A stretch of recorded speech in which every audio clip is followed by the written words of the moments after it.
అప్పుల బాధలు వెంటాడుతున్నాయా? అయితే 6 జేవిఆర్ వారి జాతిరత్నాలు ధరించండి. కోల్కతా డాక్టర్ ఇష్యూ మీద దేశవ్యాప్తంగా నిరసన గళాలు పెరిగిపోతూ ఉన్నాయి. జూనియర్ డాక్టర్లతో స్టార్ట్ అయిన నిరసనలు ఇప్పుడు జూనియర్ డాక్టర్లు, సీనియర్ డాక్టర్లు, ఈవెన్ డాక్టర్స్తో కూడా సంబంధం లేని అనేక వర్గాల ప్రజలు నిరసన కార్యక్రమాలు వ్యక్తం చేస్తూ ఉన్నారు. దేశ రాజధాని ఢిల్లీతో మొదలు పెడితే మారుమూల ప్రాంతాల వరకు నిరసనలు జరుగుతూ ఉన్నాయి. అయితే ఈ కోల్కతా ఇన్సిడెంట్లో కొన్ని కీలకమైన అంశాలను నేను లేవనెత్తే ప్రయత్నం చేస్తున్నాను. మీ అందరికీ తెలుసు, ప్రస్తుతం సుప్రీంకోర్టు దీని మీద సుమోటోగా తీసుకొని విచారణ చేస్తూ ఉంది. సిబిఐ విచారణ చేస్తూ ఉంది. సంజయ్ రాయ్ ఎవరు? ఈ కేసులో కీలకమైన నిందితుడు, ఇప్పటికే పోలీసుల అదుపులోకి వెళ్ళి అరెస్ట్ అయినటువంటి నిందితుడు. అయితే ఇతను నిందితుడికం బాధితుడు అనే ఒక అనుమానం నాకు కలుగుతూ ఉంది. అదేంటి, ఇంత దారుణంగా, ఇంత అనాగరికంగా ఒక అమ్మాయి మీద అఘాయిత్యానికి పాల్పడ్డ ఒక వ్యక్తిని బాధితుడని కార్తీక్ ఎలా అంటాడని మీకు అనుమానం రావచ్చు. నేను చెప్పేది ఒక్కసారి ఆలోచించండి. అతను నిందితుడే కావచ్చు, నేనేం అతను నిందితుడు కాదని వాదించడం నా ఉద్దేశం కాదు, కానీ అతను మాత్రమే నిందితుడు కాదని చెప్పదలుచుకున్నాను. ఇక్కడ కీలకమైన అంశాన్ని మీ ముందు పెడతా ఉన్నాను. ప్రతి అంశాన్ని వినండి, ఆలోచించండి, మీ కామెంట్ని పోస్ట్ చేయండి.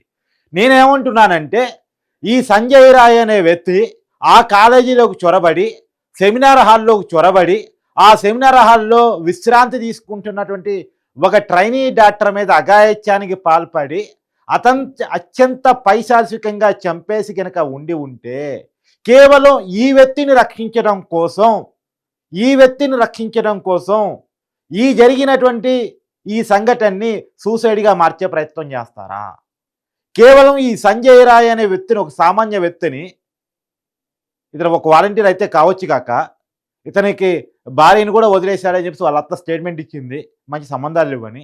ఈ వ్యక్తిని రక్షించడం కోసం అంత రిస్క్ తీసుకున్నారా? ఈ జరిగిన సంఘటన సూసైడ్గా మార్చారా? తర్వాత ఇక్కడ ఇదే కాలేజీలో సీసీ కెమెరా ఫుటేజ్ని మాయం చేశారా? ఈ వ్యక్తిని రక్షించడం కోసం సీసీ కెమెరా ఫుటేజ్ని మాయం చేశారా? ఈ వ్యక్తిని రక్షించడం కోసం రాజీనామా చేసిన ప్రిన్సిపాల్ని రాజీనామా ఆమోదించకుండా వేరే కాలేజీకి ట్రాన్స్ఫర్ చేశారా? ఈ వ్యక్తిని రక్షించడం కోసం ప్రిన్సిపాల్ చాటింగ్ని బయటికి రాకుండా ఆపారా? అసలు ఇది ఒక్క వ్యక్తి చేసిన పొరపాట?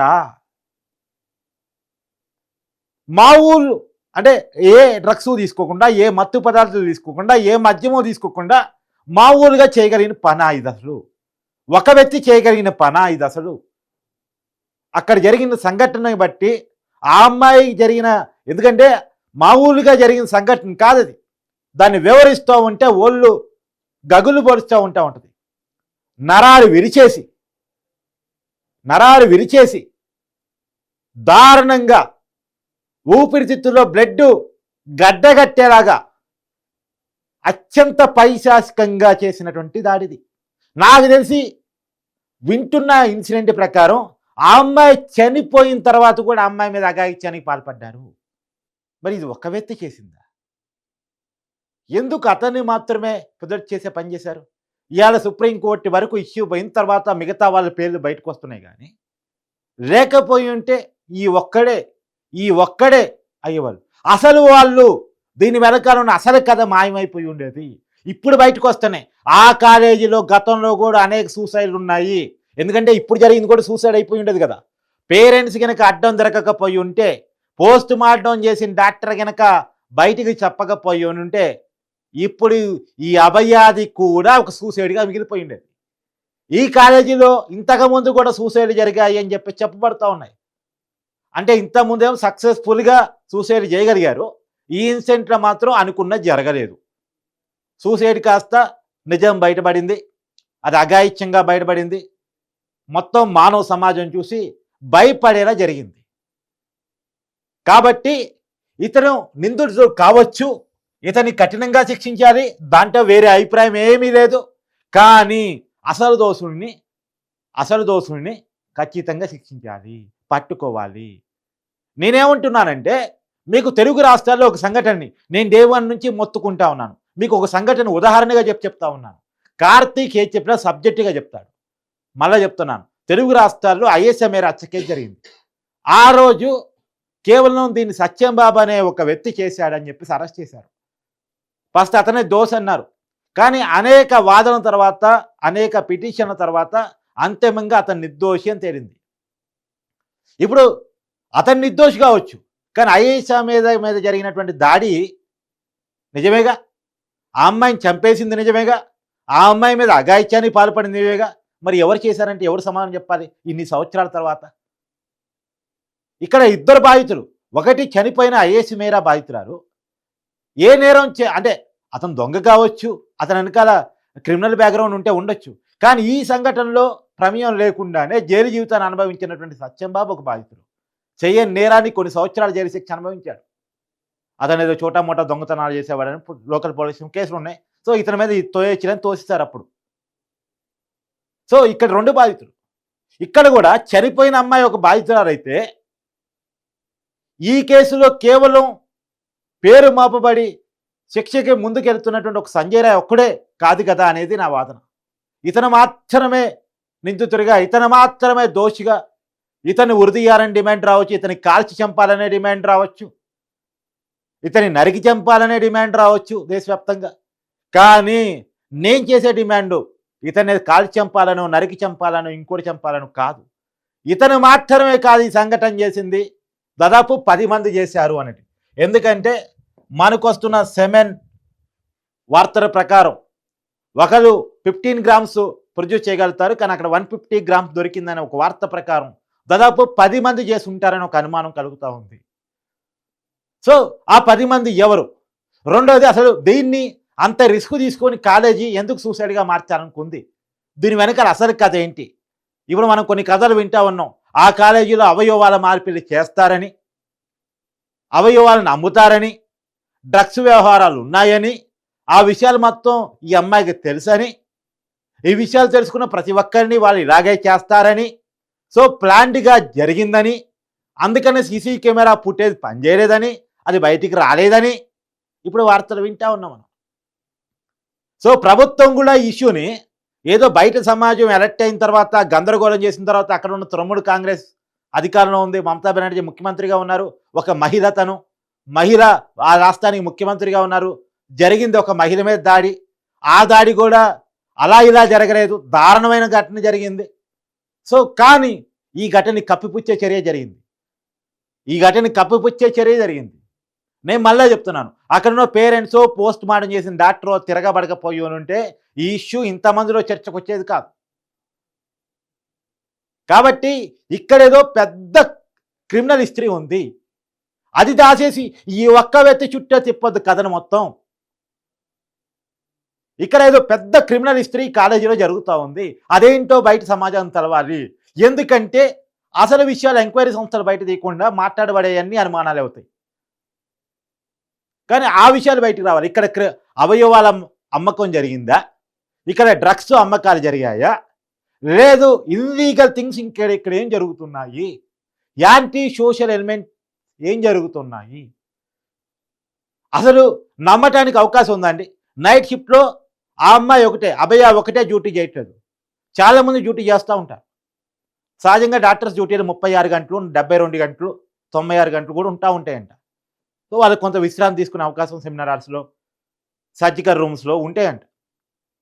అలానే ఈ అమ్మాయి 36 గంటలుగా పనిచేస్తూ ఉందంట. సో విశ్రాంతి కోసం సెమినార్ ఆగిపోయిందంట. ఈ అమ్మాయితో పాటు ఎవరో ఒకళ్ళు తోడుగా విశ్రాంతి తీసుకుంటూ ఉంటారు కదా, మరి ఆ అమ్మాయి ఎవరు తోడుగా లేకుండానే విశ్రాంతి తీసుకుంటుందా?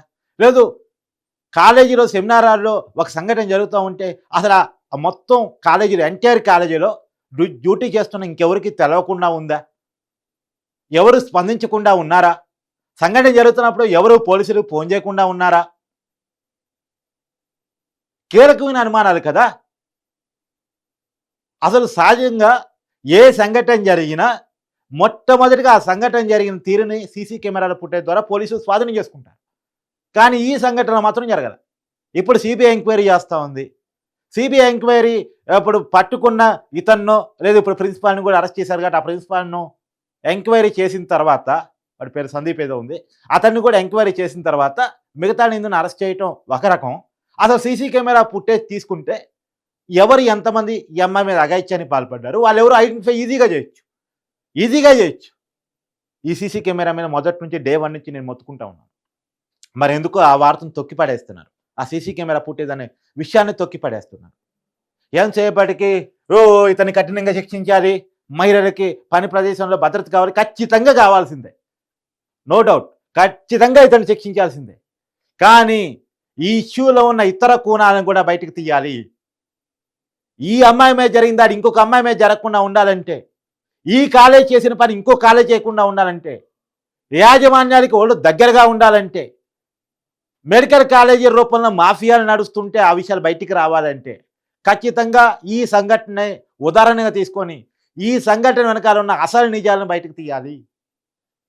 అసలు నిజాలను దాటేసి కేవలం ఈ సంఘటన మాత్రం హైలైట్ చేసి, ఈ సంఘటనకు కారణమైనటువంటి సంజయ్ రాయ్ని మాత్రం హైలైట్ చేసి ఇష్యూని దారి మళ్లించొద్దు. మనం కూడా సైడ్ ట్రాక్లోకి వెళ్ళొద్దు.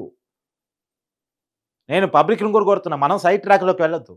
ఈ కాలేజీలో జరిగే అనేక భాగోతాలు ఖచ్చితంగా బయట ఖచ్చితంగా ఉన్నాయి. భాగోతాలు లేవు అనేది ఏం లేదు, ఖచ్చితంగా ఉన్నాయి. లేకపోతే ఏ కాలేజీ ఇంత రిస్క్ తీసుకోదు. జరిగిన సంఘటనని సూసైడ్గా మార్చే ప్రయత్నం కానీ, పోస్ట్ మార్టం రిపోర్ట్ని మార్చే ప్రయత్నం కానీ, తల్లిదండ్రులకి 3 గంటల పాటు కనీసం ఆ పిల్లని కూడా చూపించకుండా ఉండే ప్రయత్నం కానీ, సీసీ కెమెరా ఫుటేజ్ని మాయం చేయాలనే ప్రయత్నం కానీ, ఆ చుట్టూ సరౌండింగ్స్లో అక్కడ డ్యూటీ చేస్తున్న వాళ్ళ దృష్టికి పోకుండా చేసే ప్రయత్నం, ఇది ప్లాన్డ్గా జరిగింది. ఒక ప్లాన్డ్గా జరిగింది, ఇది అన్‌ప్లాన్డ్గా జరిగింది కాదు. ఆ ప్లాన్డ్గా జరిగిన సంఘటన, ఆ అమ్మాయి మీద కావాలని చేసిన సంఘటన క్లియర్గా అర్థమవుతుంది. ఆ రకమైనటువంటి అనుమానాలు వస్తూ ఉన్నాయి. కాబట్టి సీరియస్గా దర్యాప్తు చేసి ఈ సంఘటన వెనకాల జరిగిన అసలు కథ, అసలు నిజాలు కూడా బయటకు వస్తుంది తప్ప నిజానికి అభయకి న్యాయం జరిగినట్టు కాదు. అభయకి న్యాయం జరగటం అంటే ఈ సంఘటన చేసిన సంజయ్ రాయ్ని కఠినంగా శిక్షించడం మాత్రమే కాదు, అసలు నిజాలను బయట తీయటం, ఏ సంఘటన వల్ల, ఏ పరిస్థితుల వల్ల ఆ అమ్మాయి మీద ఇంత అఘాయిత్యానికి జరిగిందో వాటన్నిటిని బయట తీయటం మాత్రమే అభయకి జరిగే న్యాయం అని నేనైతే డిమాండ్ చేస్తాను.